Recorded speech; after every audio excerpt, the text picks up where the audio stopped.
কিন্তু বলা হচ্ছে যে বৃদ্ধরা সেখানে নেই। বৃদ্ধরা যে সব খারাপ কাজ করছেন তা কিন্তু না। মতিয়া চৌধুরী তো কৃষিতে অসাধারণ কাজ করেছেন, আমরা তো জানি। যদিও তিনি বাদ পড়েছেন, আমি মনে করি ঠিকই আছে, তার একটা জায়গা ছেড়ে দিতে। ওই যে রিলে রেসের ব্যাপার আছে না, 100 মিটার দৌড়ার পর তো আপনাকে থামতে হবে, একটু টায়ার্ড হয়ে যাচ্ছে। না টায়ার্ড না, থামতে হবে নিয়মই। আপনি আপনার ব্যাটনটা আরেকজনকে দিয়ে যাবেন, সে দৌড়াবে। আমার মনে হয় তরুণদের পা তো অনেক চাঙ্গা, তা ভালো দৌড়াতে পারবে। আর আমরা জাতি হিসাবে খুব অস্থির, আমরা হাঁটতে চাই না, আমরা দৌড়াতে চাই।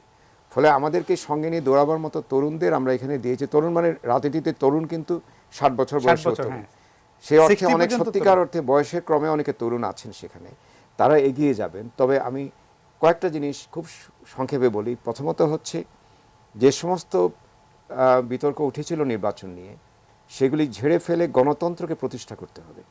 দ্বিতীয় হচ্ছে, যে বিষয়গুলি নিয়ে আমাদের এখানে লেখালেখি ক্রমাগত হয়েছে, সে বিষয়গুলিকে আমলে নিতে হবে। কারণ আমি দেখতে পাচ্ছি প্রধানমন্ত্রী একটা নতুন শুরু করতে চাচ্ছেন। তিনি হয়তো উন্নয়নের গতিটাকে বাড়াতে চাচ্ছেন, কিন্তু উন্নয়নের পাশাপাশি যে বৈষম্য যেটা হচ্ছে, সে বৈষম্য তো কমাতে হবে।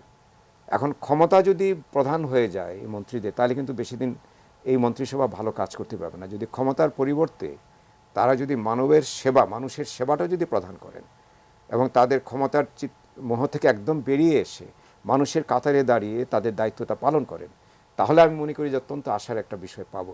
তবে শেষ বিচারে সময় তো এখনও মানে মাত্র শুরু হলো, তাদের এখনও ঘর গোছাবার সময়, খুব বেশি সময় নেওয়া ঠিক হবে না।